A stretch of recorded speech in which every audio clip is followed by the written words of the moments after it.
Good morning everyone, नमस्कार, आदाब, सत श्री अकाल, वेलकम, सुस्वागतम आपका। जी जल्दी से बताइए कल कहाँ तक पढ़ चुके थे, कहाँ तक कंप्लीट कर लिया था। गुड मॉर्निंग, नमस्कार।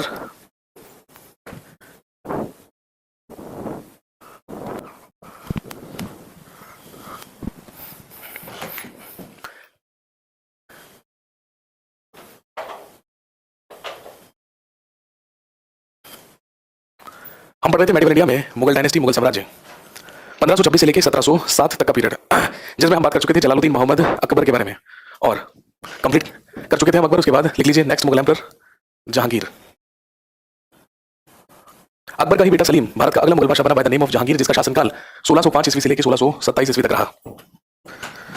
जी आज हम बात करेंगे जहांगीर के बारे में। जैसा कि हम सब लोग जानते हैं, जहांगीर वॉज बॉर्न इन 1569 इन फतेहपुर सीकरी। जहांगीर का जन्म 1569 ईस्वी में फतेहपुर सीकरी में हुआ and his childhood name was Salim.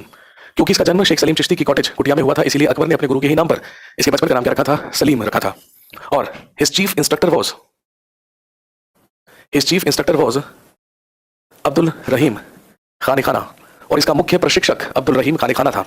वही अब्दुल रहीम खान खाना जो अकबर के नवरत्नों में एक हुआ करता था, बैरम खान का बेटा हुआ करता था, उसी को प्रशिक्षक या इंस्ट्रक्टर बनाया गया सलीम का। इन 1588 में Salim got married with Manbai. Salim ने मानबाई के साथ विवाह किया, हु वॉज डॉटर ऑफ भगवान दास, जो भगवान दास की पुत्री थी। और हम सब जानते हैं भगवान दास वो सन ऑफ भारमल, राजा भारमल का ही बेटा था भगवान दास, और उसी भगवान दास का पुत्र था मान सिंह जो अकबर का सेनापति था, और मान सिंह की ही बहन हुआ करती थी मानबाई। और ध्यान रखेंगे मानबाई से ही जहांगीर का बड़ा बेटा हुआ, जिसका नाम था खुसरो। ये वही खुसरो है जिसे पहले अकबर ने अपना उत्तराधिकारी घोषित किया था, सलीम से नाराज होकर या सलीम से क्रोधित होकर। इन 1592 सलीम गॉट मैरिड टू जगत गोसाई। इन 1592 सलीम गॉट मैरिड टू जगत गोसाई और Jodha Bai, who was daughter of Uday Singh of Marwar, जो मारवाड़ के राजा उदय सिंह की पुत्री थी। और हम सब जानते हैं जगत गोसाई से ही जन्म हुआ था जहांगीर के दूसरे बेटे का, जिसका नाम रखा गया खुर्रम। जहांगीर के दूसरे बेटे का नाम था खुर्रम, और हम सब जानते हैं यही खुर्रम आगे चलकर क्या कहलाएगा, शाहजहां कहलाएगा।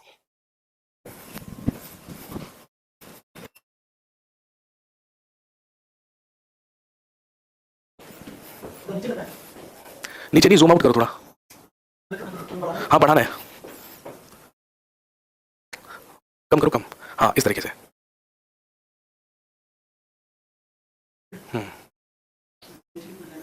ठीक है ना जी। 1592 ईस्वी में जगत गोसाई के साथ विवाह किया जहांगीर ने, जिससे उसका दूसरा पुत्र हुआ जिसका नाम था खुर्रम। यही खुर्रम आगे चलकर अगला मुगल बादशाह बनेगा और कहलाएगा शाहजहां। क्योंकि अकबर ने पहले खुसरो को अपना उत्तराधिकारी घोषित किया था, इसलिए जब जहांगीर सिंहासन पर बैठा तो ये बात नहीं पसंद आई खुसरो को, और अगले ही साल 1606 ईस्वी में हुआ रिवोल्ट ऑफ खुसरो या खुसरो का विद्रोह। रिवोल्ट ऑफ खुसरो या खुसरो का विद्रोह। और ध्यान रखेंगे, आपसे पूछेंगे बताइए खुसरो के विद्रोह में खुसरो की मदद किसने की थी। खुसरो के विद्रोह में खुसरो की मदद सिखों के 5वें गुरु अर्जुन देव ने की। गुरु अर्जुन देव ये सिखों के 5th गुरु थे, 5वें गुरु थे।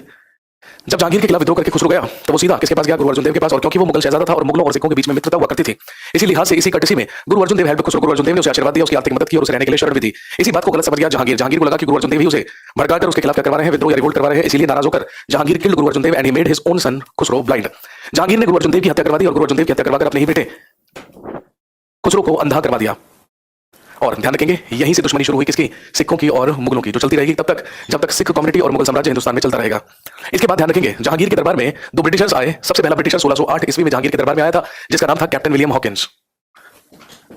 और ध्यान रखेंगे कैप्टन विलियम हॉकिंस समुद्री मार्ग से भारत में आने वाला सबसे पहला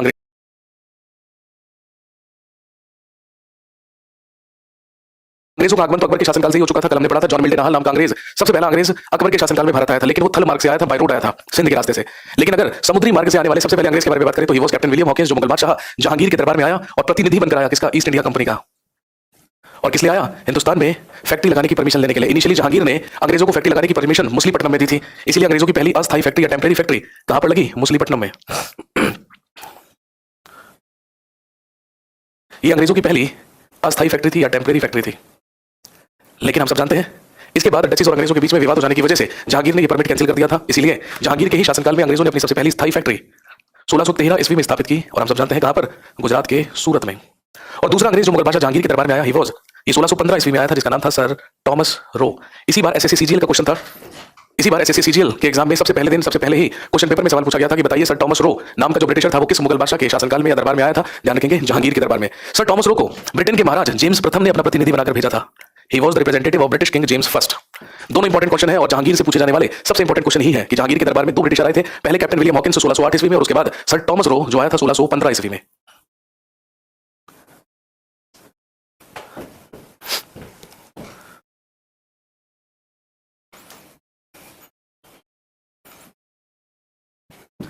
इसके बाद ध्यान रखेंगे in 1611 Jahangir got married to Mehrunnisa. 1611 ईस्वी में जहांगीर ने मेहरुनिसा के साथ विवाह किया जो पहले से विवाहित थी। और ध्यान रखेंगे इसके पति का नाम था अली कुली बेग जो शेर अफगान भी कहलाता था। 1611 ईस्वी में जहांगीर ने मेहरुनिसा नामक स्त्री से विवाह किया था जो पहले से शादीशुदा थी, जो पहले से विवाहित थी। और ध्यान रखेंगे इसके पति का नाम अली कुली बेग या शेर अफगान हुआ करता था। और ध्यान रखेंगे मेहरुनिसा से ही विवाह करके जहांगीर ने इसे नूरजहां की उपाधि दी और मेहरुनिसा ही इतिहास में प्रसिद्ध है नूरजहां के नाम से। और हम सब जानते हैं मुगलों में सबसे बड़ी प्रशासक सबसे बड़ी एडमिनिस्ट्रेटर ही कौन कहलाती है? नूरजहां। क्योंकि जहांगीर को बचपन से ही शराब और अफीम की आदत थी। वो अफीम और शराब का आदी हुआ करता था मुगल बादशाह जहांगीर। और उसके एब्सेंस में और उसकी गैर मौजूदगी में सारा का सारा मुगल प्रशासन चलाया ही कौन करती थी? नूरजहां चलाया करती थी।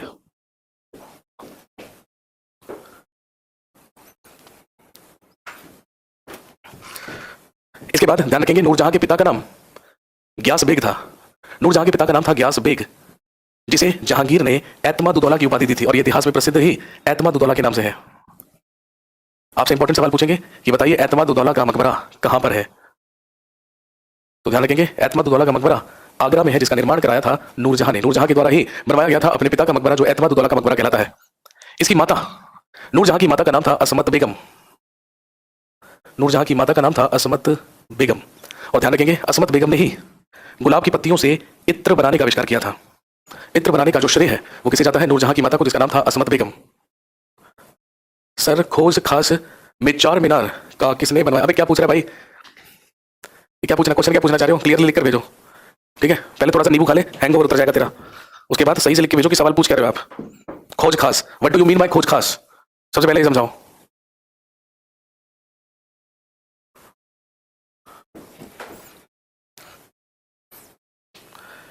इसकी माता का नाम था असमत बेगम जिसने गुलाब की पत्तियों से इत्र बनाने का आविष्कार किया था। इसके बाद ध्यान रखेंगे Jahangir was famous for his chain of justice. Jahangir अपनी न्याय की जंजीर के लिए प्रसिद्ध था। Jahangir was famous for his chain of justice. Jahangir अपनी न्याय की जंजीर के लिए प्रसिद्ध था। और ध्यान रखेंगे ही डिक्लेयर्ड 12 ऑर्डिनेंसेस और इसने 12 घोषणाएं करवाई थी। जहांगीर के पास एक जंजीर हुआ करती थी जिसे न्याय की जंजीर कहा जाता था, जिसे चेन ऑफ जस्टिस कहा जाता था। और इस न्याय की जंजीर को किले के बाहर लगवाया हुआ था जहांगीर ने, जिसमें बहुत सारी बेल्स या घंटियां लगी हुई थी। और जहांगीर ने ये घोषणाएं करवाई थी कि अगर किसी भी व्यक्ति को न्याय चाहिए हो तो वो किसी भी वक्त आकर आगरा के किले के बाहर लगे उन बेल्स को रिंग कर सकता है जो न्याय की जंजीर में लगी है। भले ही आधी रात का ही समय क्यों ना हो, उसी समय किले के दरवाजे खोल दिए जाएंगे और उसी समय दरबार लगाकर उसे न्याय दिया जाएगा। तो ध्यान रखेंगे दो सवाल यहां पर बनते हैं। आपसे पूछेंगे कि बताइए न्याय की जंजीर का संबंध किस मुगल बादशाह है? तो ध्यान रखेंगे जहांगीर से। और दूसरा आपसे सवाल पूछेंगे कि बताइए जहांगीर द्वारा की गई 12 घोषणाओं को या उसके द्वारा पास किए गए 12 ऑर्डिनेंसेस को क्या कहा जाता था? ये 12 घोषणाएं कहलाती थी आईने जहांगीरी। इन्हें आईने जहांगीरी कहा जाता था। ये कहलाती थी आईने जहांगीरी।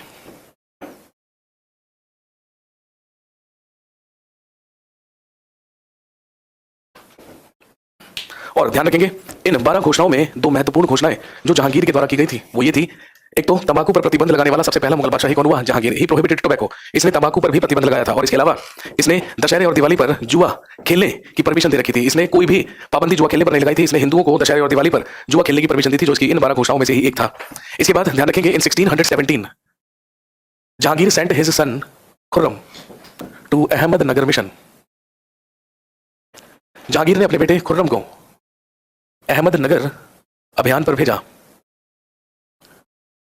खुर्रम अहमदनगर अभियान पर गया। हम सब जानते हैं अहमदनगर इज इन महाराष्ट्र। महाराष्ट्र में है अहमदनगर। अहमदनगर अभियान पर गया खुर्रम और उसने जाकर अहमदनगर क्षेत्र को मुगल साम्राज्य में मिलाया। और ध्यान रखेंगे इसी सफलता से खुश होकर Jahangir give the title of Shahjahan to Khurram. इसी से खुश होकर जहांगीर ने खुर्रम को शाहजहां की उपाधि दी और इसके बाद ये क्या कहलाया? शाहजहां कहलाया। Jahangir period is known as golden era of paintings. Jahangir के काल को चित्रकला का स्वर्णकाल कहा जाता है क्योंकि चित्रकला का सर्वाधिक विकास, अगर हम मुगल काल में चित्रकला की बात करें तो ध्यान रखिएगा मुगल काल में चित्रकला हुमायूं के शासनकाल से ही शुरू हो गई थी, लेकिन उसका सबसे ज्यादा विकास, उसकी सबसे ज्यादा डेवलपमेंट जो हुई वो जहांगीर के शासनकाल में हुई। इसीलिए इसको चित्रकला का स्वर्णकाल कहते हैं। जहांगीर को पेंटिंग्स का, चित्रकला का इतना ज्यादा शौक था कि वो दावा किया करता था कि अगर एक ही पेंटिंग को मेरे 4 पेंटर्स भी मिलकर बना देंगे तो मैं पेंटिंग देखकर ही बता दूंगा कि पेंटिंग का कौन सा भाग किस पेंटर ने बनाया है। और ध्यान रखेंगे मुगल काल का सबसे प्रसिद्ध चित्रकार भी जहांगीर का ही समकालीन था। And his most famous painter was उस्ताद मंसूर खान। इसका सबसे प्रसिद्ध चित्रकार उस्ताद मंसूर खान था। इसका सबसे प्रसिद्ध चित्रकार था उस्ताद मंसूर खान। हे भगवान, बताइए अभी नहीं, ये बताओ कि इत्र क्या होता है मेरे भाई? परफ्यूम होता है ना, परफ्यूम है ना, गुलाब की पत्तियों से जो बना हुआ परफ्यूम होता है ना, सेंट, उसी को इत्र बोलते हैं।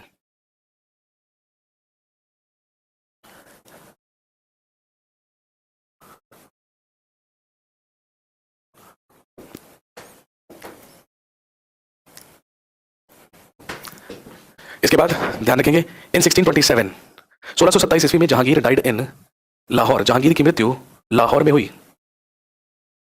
और क्योंकि लाहौर में बना इसीलिए इसका मकबरा भी कहां पर है? लाहौर के शाहदरा में। शाहदरा लाहौर में है जहांगीर का मकबरा। ध्यान रखेंगे he wrote his autobiography. Mughal काल में केवल 2 मुगल बादशाह हुए हैं जिन्होंने अपनी ऑटोबायोग्राफीज लिखी है, आत्मकथा लिखी है। एक हमने तुजू के बाबरी पढ़ा था जो बाबर की ऑटोबायोग्राफी थी, और ध्यान रखेंगे एक जहांगीर ने अपनी ऑटोबायोग्राफी लिखी थी जो तुजू के जहांगीरी, जो तुजू के जहांगीरी या जहांगीर नामा कहलाती है। इसको तुर्क भाषा में ही लिखा था जहांगीर ने, लेकिन वो इसे कंप्लीट नहीं कर पाया था। और ध्यान रखेंगे इसे कंप्लीट किया गया मौतबिंद खान के द्वारा। इसे मौतबिंद खान के द्वारा कंप्लीट किया गया था।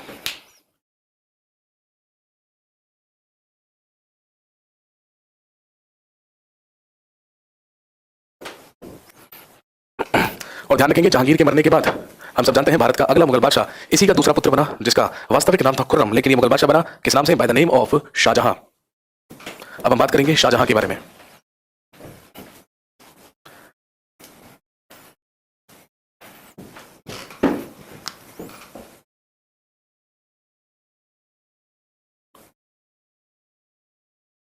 शाहजहां 1627 से लेकर 1658 तक भारत का अगला मुगल बादशाह बना Shahjahan. Shahjahan was born in 1592 in Lahore. Shahjahan का जन्म 1592 ईस्वी में लाहौर में हुआ। और हम सब जानते हैं his childhood name was Khurram. इसके बचपन का नाम खुर्रम था। Shahjahan period is known as golden era of architecture. Shahjahan के काल को स्थापत्य कला का स्वर्ण काल कहा जाता है। Shahjahan period is known as golden era of architecture. इसके शासनकाल को स्थापत्य कला का स्वर्ण काल कहा जाता है, क्योंकि हम सब जानते हैं शाहजहां के ही शासनकाल में कई सारी प्रसिद्ध इमारतों के क्या हुए? निर्माण हुए। इन 1612 1612 ईस्वी में Shahjahan got married to Arjumand Bano Begum. 1612 ईस्वी में शाहजहां ने अर्जुमंद बानो बेगम के साथ विवाह किया। और हम सब जानते हैं यही अर्जुमंद बानो बेगम इतिहास में प्रसिद्ध हुई मुमताज महल के नाम से। लेकिन हम सब जानते हैं कि जब ये अपने 14वें बच्चे को जन्म दे रही थी, when she was giving birth to her 14th child, she died in 1631। Arjumand Bano Begum जो मुमताज महल के नाम से प्रसिद्ध है, in 1631 during birth of 14th child Mumtaz Mahal died. 1631 ईस्वी में 14वें बच्चे को जन्म देते हुए मुमताज महल की मृत्यु हुई। शाहजहां और मुमताज महल को 14 बच्चे हुए, जिसमें से जीवित केवल 7 लोग बचे थे, जिसमें शाहजहां के 4 बेटे थे, जिनमें सबसे बड़ा बेटा था दारा शिकोह, जिसकी तुलना अकबर से की जाती है और इसे कहा जाता है मिनी अकबर या लघु अकबर कहते हैं दारा शिकोह को। उसके बाद औरंगजेब, उसके बाद शाह शुजा, और चौथा बेटा था मुराद बख्श। और उधर 3 बेटियों में शाहजहां की सबसे बड़ी बेटी थी जहां आरा, दूसरी बेटी थी रोशन आरा, और तीसरी बेटी थी गौहन आरा। जहां आरा, रोशन आरा और गोहन आरा। स्थापत्य कला क्या है? सामने लिखा तो हुआ है आर्किटेक्चर। अब या तो इंग्लिश में समझिए या हिंदी में समझिए। अब अरबी फारसी में कैसे समझाऊं भाई? 1631 ईस्वी में मुमताज महल की मृत्यु हुई और हम सब जानते हैं मुमताज महल की याद में ही Shahjahan started the construction of Taj Mahal. इसी की याद में शाहजहां ने ताजमहल का निर्माण शुरू करवाया। हम सब जानते हैं 1631 से लेकर 1653 तक टोटल 22 सालों में बनवाया गया ताजमहल। और हम सब जानते हैं जो हिंदुस्तान की सबसे प्रसिद्ध और सबसे नायाब इमारत है ताजमहल, इसका निर्माण 22 साल तक हुआ। और ध्यान रखेंगे 22 सालों में 20,000 मजदूरों ने मिलकर काम किया तो तैयार हुआ ताजमहल। आपसे पूछेंगे ताजमहल को बनाने में किस पत्थर का इस्तेमाल हुआ, तो हम सब जानते हैं व्हाइट मार्बल या संगमरमर का इस्तेमाल किया गया ताजमहल के निर्माण में, जो मंगाया गया था राजस्थान के मकराना से। अगला सवाल आपसे पूछेंगे, who was chief architect of Taj Mahal? Taj Mahal का मुख्य स्थापत्यकार कौन था, जिसने ताजमहल का डिजाइन तैयार किया था? ध्यान रखेंगे, ही वॉज उस्ताद अहमद लाहौरी। उस्ताद अहमद लाहौरी ने ही दिल्ली के लाल किले और दिल्ली की जामा मस्जिद का भी डिजाइन तैयार किया था। He was chief architect of Taj Mahal.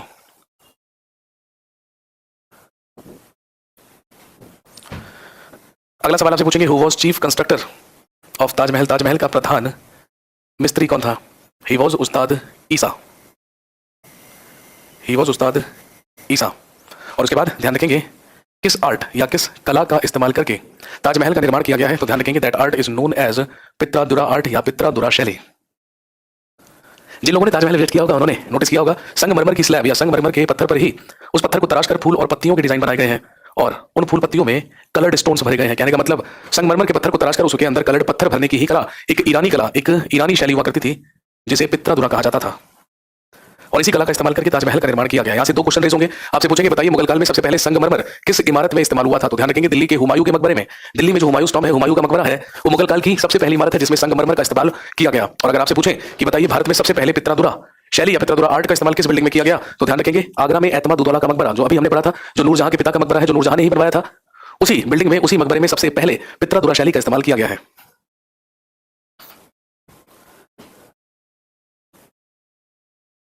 इसके बाद ध्यान रखेंगे, in 1636 Shahjahan went to his Deccan mission. 1636 ईस्वी में शाहजहां अपने दक्कन अभियान पर गया। और ध्यान रखेंगे, इसी अभियान के दौरान, ड्यूरिंग हिज डेक्कन मिशन, इसी अभियान के दौरान Shahjahan got Kohinoor diamond from Mir Jumla. अपने दक्कन अभियान के दौरान ही एक हीरो के व्यापारी जिसका नाम था मीर जुमला, उसी मीर जुमला नामक व्यक्ति से ही शाहजहां को प्राप्त हुआ संसार का सबसे प्रसिद्ध हीरा, which is known as Kohinoor diamond. ये इसको मीर जुमला नामक व्यक्ति ने दिया था। सवाल भी था एसएससी सीजीएल में पूछा जा चुका है कि शाहजहां को कोहिनूर हीरा किसने दिया था? उसके दक्कन अभियान के दौरान मीर जुमला नामक व्यक्ति ने दिया था। इसके बाद इतिहासकार कहते हैं कि दिल्ली की झुलसा देने वाली गर्मी शाहजहां बर्दाश्त नहीं कर पाया, इसलिए शाहजहां ने डिसाइड किया कि he will shift his capital, वो अपनी राजधानी को स्थानांतरित करेगा। इसलिए 1638 ईस्वी में शाहजहां ने अपनी राजधानी को आगरा से दिल्ली स्थानांतरित किया।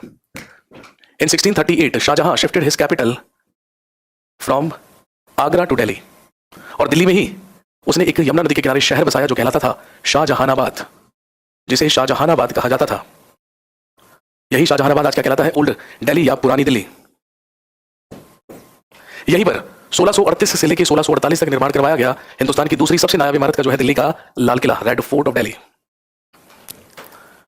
10 साल लगे दिल्ली के लाल किले को भी बनने में। और ध्यान रखेंगे, इसी 10 साल के पीरियड में दिल्ली में लाल किले के अलावा शाहजहां ने निर्माण करवाया और कई इमारतों का, जैसे जामा मस्जिद। इसके अलावा दिल्ली के लाल किले में 2 दरबार, दीवाने आम, दीवाने खास। इसके अलावा दिल्ली का कश्मीरी गेट, लाल किले के ही बाहर लाहौरी गेट, अजमेरी गेट और दिल्ली गेट। ये सारी की सारी मॉन्यूमेंट्स बनवाई शाहजहां ने। और ध्यान रखेंगे, दिल्ली के लाल किले के दीवाने खास में ही बैठने के लिए उसने एक स्वर्ण तख्त, एक सोने का सिंहासन बनवाया, जिसे तख्त तऊस कहा जाता था, commonly known as peacock throne या मयूर सिंहासन। और इसी मयूर सिंहासन पर शाहजहां ने कोहिनूर हीरा लगवाया। ये सोने का सिंहासन था जो शाहजहां ने बनवाया था अपने लिए, जिसे बताओ, एक नालायक आदमी पूछ रहा है रेड फोर्ट क्यों बनाया गया था? इसलिए बनाया गया था ताकि मोदी जी उस पर झंडा फहरा सके। तेरे लिए यही आंसर बनता है। अरे मेरे भाई, जब राजधानी आगरा से दिल्ली शिफ्ट हो गई तो किला तो बनेगा ही ना, प्रशासन कहां से चलेगा? मुगल साम्राज्य, मुगल बादशाह कहां रहेगा? नालायकों वाले सवाल मत पूछा करो। तख्त तऊस, पीकॉक थ्रोन या मयूर सिंहासन पर ही इसने लगवाया कोहिनूर हीरा। लेकिन अल्टीमेटली निष्कर्ष क्या निकला, कंक्लूजन क्या निकला? एक तरफ तो आगरा में ताजमहल का निर्माण हो रहा था, जहां पर दुनिया भर का पैसा खर्च हो रहा था, और दूसरी तरफ धन खर्च हो रहा था दिल्ली में इन सारी इमारतों में। और इसी का फल ये निकला कि शाहजहां ने अपने शासनकाल में मुगलों के पूरे राजकोष को खाली कर दिया। सिर्फ और सिर्फ ध्यान रहा इमारतों के भव्य निर्माण में। लेकिन एक बार 1657 में, 1657 में जब शाहजहां बीमार हुआ और बीमार होकर बेड रेस्ट पर पहुंचा, तो इसने झरोका दर्शन के लिए आना बंद कर दिया। अब ये झरोका दर्शन क्या है? अकबर के शासनकाल से एक प्रथा चलती थी जिसे झरोका दर्शन कहा जाता था, जिसमें मुगल बादशाह हर रोज किले के ऊपर आकर जनता को दर्शन दिया करता था। लेकिन जब शाहजहां बीमार हुआ और बेड रेस्ट पर पहुंचा, तो इसने झरोका दर्शन के लिए आना बंद कर दिया। और दिल्ली में यह अफवाह फैलने लगी कि मुगल बादशाह शाहजहां की मृत्यु हो चुकी है, लेकिन ये बताया नहीं जा रहा। और जब शाहजहां को इस बात का पता चला तो शाहजहां परेशान हुआ और शाहजहां ने फरमान जारी करवाया, दिल्ली में घोषणा करवाई और अपने बड़े बेटे दारा शिकोह को अपना उत्तराधिकारी घोषित कर दिया। और ये ऐलान करवा दिया कि जो रुतबा और इज्जत आप मुझे बख्श आए हैं वो आप किसे बख्शे? दारा शिकोह को, क्योंकि दारा शिकोह ही मेरे बाद क्या होगा? भारत का अगला मुगल बादशाह होगा। लेकिन जब ये घोषणा हुई थी तो उस समय औरंगजेब दिल्ली में नहीं था, क्योंकि ये तो दक्कन में अहमदनगर की सूबेदारी संभाल रहा था। शाह शुजा उस समय बंगाल का सूबेदार हुआ करता था और मुराद बख्श के पास गुजरात की सूबेदारी थी। और उत्तर भारत किसके पास था? दारा शिकोह के पास। शाहजहां ने जैसे ही दारा शिकोह को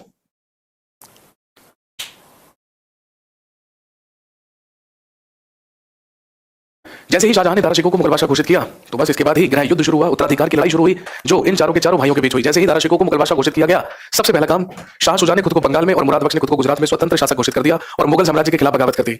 इसी के बाद लड़ाइयां शुरू हुई चारों के चारों भाइयों में, जिसे हम क्या कहते हैं, बैटल्स ऑफ सक्सेसरशिप,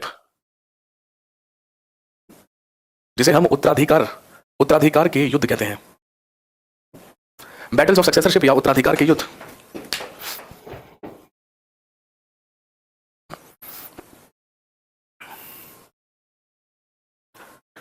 और ध्यान रखेंगे, जैसे ही दारा शिकोह को मुगल बादशाह घोषित किया गया, सबसे पहले बंगाल में बगावत की शाह शुजा ने और शाह शुजा अपनी सेना लेकर बढ़ा आगरा की तरफ और इलाहाबाद की तरफ, इलाहाबाद और आगरा के किले पर अधिकार करने के लिए। और इधर से मुगलों की सेना गई और 1658 में सबसे पहला युद्ध लड़ा गया जिसको हम कहते हैं बैटल ऑफ बहादुरपुर या बहादुरपुर का युद्ध, जो लड़ा गया शाह शुजा और मुगलों की शाही सेना के बीच, between the royal army of Mughals. और ध्यान रखेंगे, मुगलों की सेना का नेतृत्व कर रहा था मुगलों का सेनापति जयसिंह और सुलेमान शिकोह। इस युद्ध में बुरी तरीके से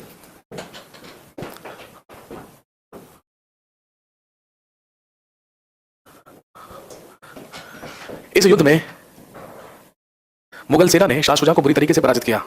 और जैसे ही शाह शुजा मुगल सेना से हारा, अब औरंगजेब ने अहमदनगर में अपना दिमाग लगाना शुरू किया और औरंगजेब ने मुराद बख्श के पास संदेश भिजवाया और मुराद बख्श से कहा कि अगर हम अकेले अकेले मुगल सेना से शाही सेना से लड़ने के लिए जाएंगे तो कभी भी नहीं जीत पाएंगे, इसलिए बेटर यही है कि हमें आपस में मिलकर अलायंस बना लेना चाहिए, गठबंधन कर लेना चाहिए। बिल्कुल यही किया औरंगजेब और मुराद बख्श की सेना सम्मिलित हुई। औरंगजेब ने मुराद बख्श से वादा किया कि जब मैं मुगल बादशाह बनूंगा तो 1/3 रेवेन्यू किसको दूंगा, तुम्हें, और उत्तर पश्चिम भारत की सूबेदारी भी किसे दी जाएगी, मुराद बख्श को। इस संधि से संतुष्ट हुआ मुराद बख्श और दोनों की सेनाएं सम्मिलित हो गई, एक साथ मिल गई। उसके बाद औरंगजेब और मुराद बख्श की सेना ने अहमदनगर और गुजरात से बढ़ना शुरू किया आगरा की तरफ। और ध्यान रखेंगे, रास्ते में ही मध्य प्रदेश के धर्मत नामक स्थान पर लड़ा गया बैटल ऑफ धर्मत या धर्मत का युद्ध, जिसमें एक तरफ थे औरंगजेब और मुराद बख्श की सेना और दूसरी तरफ थी रॉयल आर्मी ऑफ मुगल्स, मुगलों की शाही सेना। इस बार मुगलों की शाही सेना का नेतृत्व कर रहे थे दो सेनापति, कासिम खान और जसवंत सिंह। हम सब जानते हैं जोधपुर का राजा हुआ करता था जसवंत सिंह, जो मुगलों का ही सूबेदार हुआ करता था। इस युद्ध में औरंगजेब और मुराद बख्श ने मिलकर मुगलों की शाही सेना को पराजित किया। इसी बात से व्याकुल हुआ, परेशान हुआ दारा शिकोह और खुद सेना का नेतृत्व करते हुए 1658 में औरंगजेब और मुराद बख्श के खिलाफ आया और लड़ा गया बैटल ऑफ सामूगढ़ या सामूगढ़ का युद्ध, जो लड़ा गया बिटवीन दारा शिकोह और औरंगजेब और मुराद बख्श की सम्मिलित सेना के बीच। इतिहासकार कहते हैं यही वो निर्णायक युद्ध था जिसने ये निर्णय कर दिया था कि अब भारत का मुगल बादशाह, अब मुगल सिंहासन की तकदीर किसके पास होगी, औरंगजेब के पास। इसी युद्ध में दारा शिकोह को बुरी तरीके से पराजित किया औरंगजेब ने और ये पहुंच गया आगरा के किले, और आगरा के किले को इसने चारों तरफ से घेर लिया। उस समय आगरा के किले के अंदर शाहजहां था, इसीलिए शाहजहां ने संदेश भिजवाया और औरंगजेब को अकेले अपने पास मिलने के लिए बुलाया। Aurangzeb was a dairying person, अकेले ही चल पड़ा शाहजहां से मिलने के लिए आगरा के किले में। लेकिन आधे रास्ते ही पहुंचा था कि लोगों ने उसे भड़काया और कहा कि आपको अकेले बुलाकर मार देने की साजिश रची है शाहजहां और दारा शिकोह ने। इस बात से नाराज हुआ औरंगजेब और आधे रास्ते से ही वापस लौट गया। और इसके बाद हम सब जानते हैं क्या हुआ। आगरा के किले पर औरंगजेब ने अधिकार किया और 1658 में अपने ही पिता शाहजहां को बंदी बनाकर आगरा के किले में खुद को घोषित किया भारत का अगला मुगल बादशाह। तो औरंगजेब वो मुगल बादशाह है जिसने 2 बार अपने राज्याभिषेक करवाए थे, एक बार आगरा में जो 1658 में हुआ। लेकिन जैसे ही आगरा पर अधिकार किया तो अब औरंगजेब जानता था कि अब जरूरत नहीं है किसकी, मुराद बख्श की। इसीलिए औरंगजेब ने तुरंत अपने भाई मुराद बख्श की हत्या करवा दी। और जब मुराद बख्श की हत्या हुई तो इस बात से चिंतित हुआ बंगाल में शाह शुजा, क्योंकि वो जानता था कि उसे भी जीवित नहीं छोड़ेगा औरंगजेब। इसीलिए मुराद बख्श के मरने के बाद शाह शुजा अपनी सेना लेकर आया औरंगजेब से लड़ने के लिए। और 1659 में इलाहाबाद के ही समीप एक और युद्ध लड़ा गया जो कहलाता है बैटल ऑफ खंजवा या खंजवा का युद्ध, जो लड़ा गया औरंगजेब और शाह शुजा के बीच। औरंगजेब और शाह शुजा के बीच लड़ा गया बैटल ऑफ खंजवा या खंजवा का युद्ध। इसी युद्ध में बुरी तरीके से औरंगजेब ने शाह शुजा को पराजित किया और शाह शुजा की भी हत्या कर दी। कहने का मतलब अब गृह युद्ध से 2 दावेदार बाहर हो चुके थे, शाह शुजा भी और मुराद बख्श भी। अब केवल और केवल बचा था दारा शिकोह। इसलिए औरंगजेब दारा शिकोह की तरफ बढ़ा और फाइनली ये गृह युद्ध समाप्त हुआ 1659 में, जब अजमेर के पास देवराई घाटी में औरंगजेब ने दारा शिकोह की सेना को घेर लिया और वहीं पर लड़ा गया बैटल ऑफ देवराई या देवराई का युद्ध। ये हुआ फिर से एक बार औरंगजेब और दारा शिकोह के बीच। इस युद्ध में औरंगजेब ने दारा शिकोह को पराजित किया और दारा शिकोह को पराजित करके उसे बंदी बना लिया और अपने साथ कैद करके उसे दिल्ली ले गया।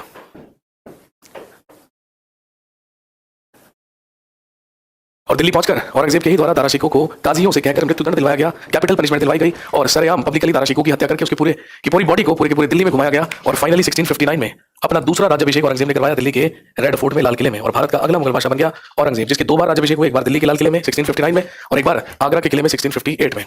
शाहजहां को बंदी बना लिया गया और अगले 8 साल तक जो शाहजहां है वो कैदी के रूप में वो बंदी बनकर ही आगरा के किले में रहा। और ध्यान रखेंगे, इन 1666 ईस्वी में Shahjahan died in Agra fort, Agra के किले में ही शाहजहां की मृत्यु हुई। और हम सब जानते हैं शाहजहां को दफना दिया गया मुमताज महल के ही बराबर में, ताजमहल में। तो हम सब जानते हैं शाहजहां और मुमताज महल का मकबरा ही तो क्या कहलाता है, ताजमहल कहलाता है। इसके बाद ध्यान रखेंगे the biography of Shahjahan is Shahjahannama. The biography of Shahjahan is Shahjahannama. इसकी जीवनी का नाम शाहजहांनामा है, जिसे इनायत खान के द्वारा लिखा गया था। That was written by Inayat Khan. इसको लिखा था इनायत खान ने।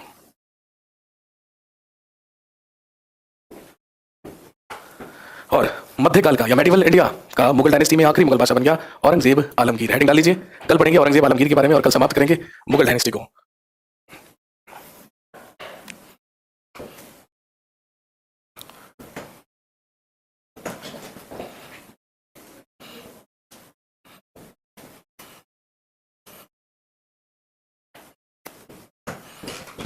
शाहजहां के बाद भारत का अगला मुगल बादशाह बना औरंगजेब आलमगीर।